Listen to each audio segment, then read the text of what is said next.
Hello everyone, this is your friend and host Vivek again and you're watching my show Vivoo's Auto Vlogs. So guys, आज हम बात करेंगे Honda के infotainment system के बारे में।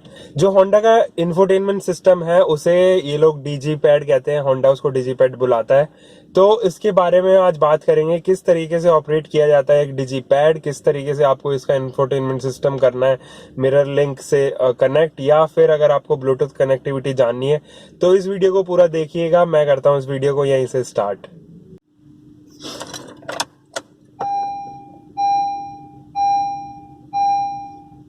तो जैसे ही मैंने इग्निशन ऑन किया, होंडा का लोगो यहाँ पे आ गया इंफोटेनमेंट सिस्टम पे, और ये थोड़ा सी डिकोडिंग करेगी और थोड़ा सा टाइम लगेगा इसको स्टैंड बाय मोड पे आने पे।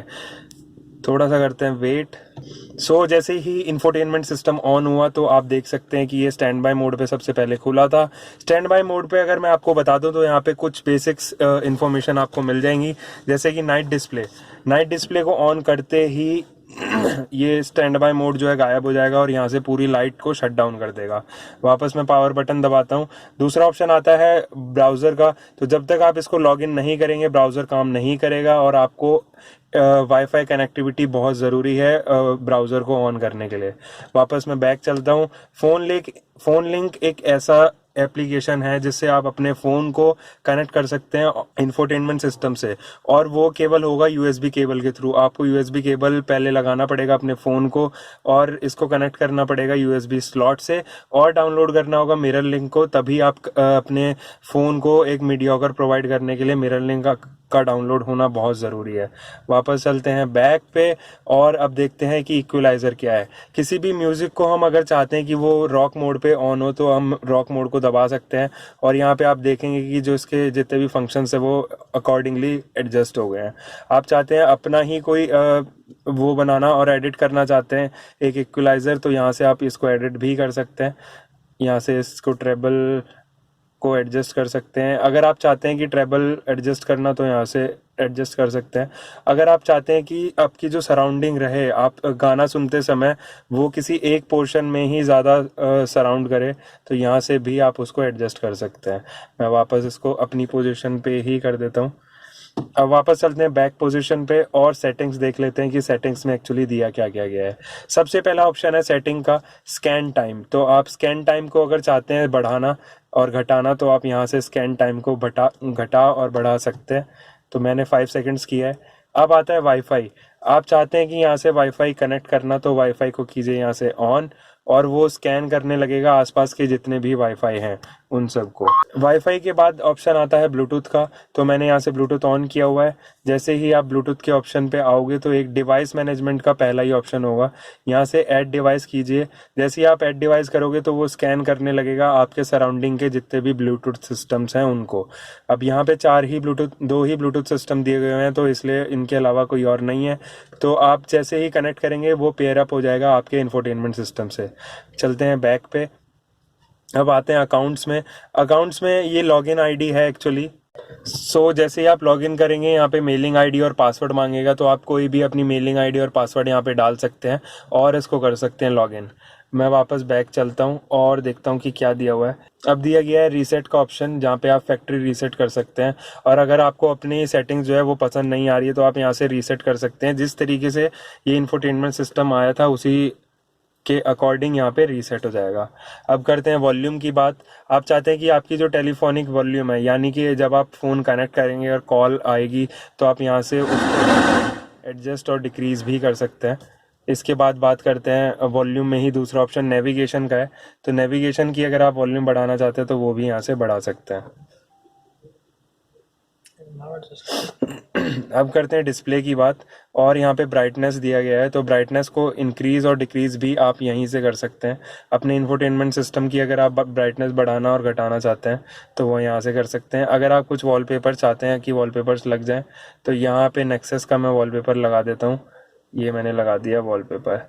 तो अब सर ये वॉलपेपर भी आप यहाँ से सेट कर सकते हैं। अब बात करते हैं लैंग्वेज की। तो लैंग्वेज में ये ऑलरेडी प्री सेटेड है यूनाइटेड किंगडम की इंग्लिश से, तो आप इसको यहाँ पे एडिट नहीं कर पाओगे।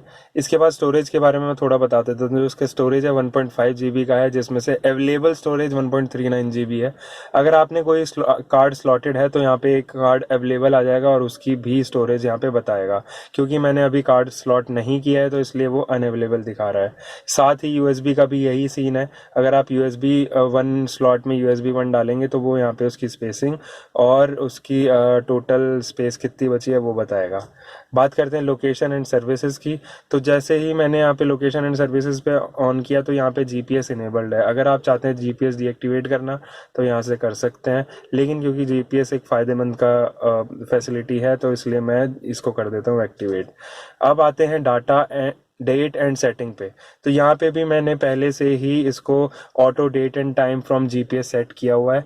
अभी देखिए मैंने जैसे डीसेट किया तो वो आप अपने अकॉर्डिंग यहाँ से सेट कर सकते हैं, कोई भी डेट या कोई भी ईयर। लेकिन मैं क्योंकि ज़्यादा GPS पे ही डिपेंड हूँ इसलिए मैंने GPS के अकॉर्डिंग इसको टाइम सेट कर दिया है।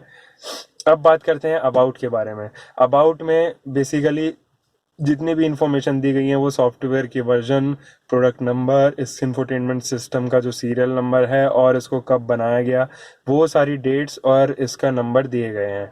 तो ये थी बेसिक इंफॉर्मेशंस एक इंफोटेनमेंट सिस्टम की। अब मैं थोड़ी बात कर लूँ इन बटन्स की कि इन बटन्स के बारे में क्या क्या दिया है। सबसे पहले माइक्रो SD कार्ड का स्लॉट यहाँ पे दिया गया है जिसमें आप 2 माइक्रो SD स्लॉट लगा सकते हैं। दूसरा होम बटन है। अगर आप सेटिंग में हो या किसी भी ऐप में और आप चाहते हैं डायरेक्टली होम का शॉर्टकट तो आप होम का बटन दबाइए। ये मेन्यू का बटन दिया गया है। आप सेटिंग और वॉलपेपर में से कोई भी एक मेन्यू चूज़ कर सकते हैं। तो यहाँ से मैंने अभी डी सेलेक्ट कर दिया मेन्यू। ये बैक का बटन है। मान लीजिए आप किसी एप्लीकेशन में हैं और आपने रेडियो में सेलेक्ट किया और आप जाना चाहते हैं बैक वापस, तो आप बैक का बटन दबाइए। ये बैक का बटन इसीलिए दिया गया है। अब ये बटन दिया गया है वॉइस असिस्ट का। आप चाहते हैं कि गूगल असिस्टेंस आपको मिले तो आप वॉइस असिस्ट का बटन दबाइए। सीरी से बात करना चाहते हैं तो वॉइस असिस्ट का बटन दबाइए। अब लास्ट बटन के बारे में बात कर लेते हैं जो कि ये दिया गया है यहाँ पे। ये है वॉल्यूम। अगर आप क्लॉक का इसको इंक्रीज़ करोगे तो वॉल्यूम इंक्रीज़ होगी, एंटी क्लॉकवाइज इसको घुमाओगे तो फिर ये डिक्रीज़ करेगा इसकी वॉल्यूम। आप चाहते हैं म्यूट करना तो आप इसको एक बार दबाइए और देखिए ये म्यूट पे एक्टिवेट हो गया है। अनम्यूट करना चाहते हैं तो अनम्यूट हो गया है। आप इसको अगर होल्ड करके रखोगे तो ये एज अ पावर स्विच भी काम करेगा। तो ये देखिए इसने बंद कर दिया है पावर स्विच ने। और दोबारा से मैं ऑन करता हूँ सिस्टम को। दोबारा से ऑन करते ही उसने होम के बटन पे मैं स्टैंड बाय मोड पे आ जाता हूँ। अब बात कर लेते हैं थोड़ा सा नीचे वाले इन्फॉर्मेशंस की। सबसे पहले पे अगर मैं क्लिक करता हूँ तो ये बेसिक सोर्सेज हैं जिससे आप अपने म्यूज़िक को रेंडर कर सकते हैं। क्योंकि मेरे सारे स्लॉट अभी खाली पड़े हुए हैं, मैंने ब्लूटूथ भी नहीं कनेक्ट किया हुआ, ना मैंने कोई SD कार्ड डाला है, ना मैंने कोई USB लिया है, इसलिए ये सारे हाईलाइटेड नहीं है। आप इनमें से जो भी सबसे पहले कनेक्ट करोगे उसको क्लिक कर लेना क्योंकि वो हाईलाइट हो जाएगा उस टाइम पे और आप उस चीज़ से अपने किसी भी म्यूज़िक को प्ले कर सकते हैं। अब आते हैं बाहर बैक पे और मैं आपको बता देता हूँ कि ये ऐप्स का यहाँ पे क्या रोल है। अगर आप जैसे ही ऐप्स का बटन दबाओगे और आप चाहते हैं इनमें से कोई भी सिस्टम आपका शॉर्टकट बन जाए, से कि मेरे को ईमेल का चाहिए, तो आप इसको यहाँ से बस होल्ड कीजिए और डाल दीजिए किसी भी स्क्रीन पे जिस पे आप चाहते हैं। दोबारा से करके मैं बताता हूँ। तो मेरे को यहाँ पे चाहिए, मैंने यहाँ पे डाल दिया। अगर आप इसी को डिलीट करना चाहते हैं इसको कीजिए होल्ड और यहाँ पे आपको ऊपर एक डस्टबिन नज़र आ रही होगी, आप डस्टबिन पे क्लिक कीजिए और ये वापस चला जाएगा। सेम है रेडियो के साथ में। अगर आप रेडियो को स्कैन करना चाहते हैं सारे स्टेशंस, इस बटन को दबाइए और ये स्कैनिंग स्टार्ट हो जाएगी यहाँ से। और यहाँ पे प्री डिफाइंड पहले से कुछ स्टेशंस हैं तो आप उनको भी यहाँ से सेलेक्ट कर सकते हैं। यहाँ से आप इसके इक्वलाइज़र को डायरेक्ट कर सकते हैं और आप चाहते हैं कि रॉक पे म्यूज़िक प्ले हो तो आप रॉक पे भी यहाँ से कर सकते हैं। मैं जाता हूँ बैक पे। सो ये बेसिक जनरल डिस्क्रिप्शन थी आज की बेसिक वीडियो की। उम्मीद करता हूँ कि आपको ये वीडियो आई होगी पसंद। सो गाइस ये थी मेरी आज की वीडियो होंडा के डिजिपैड के ऊपर। अगर आपको ये वीडियो आई हो पसंद तो प्लीज इसे कीजिए लाइक, सब्सक्राइब कीजिए मेरे चैनल पे अगर आप हो नए, और देखते रहिए मेरे बाकी की वीडियोस भी। Until for the next time, bye bye, take care and keep loving your car.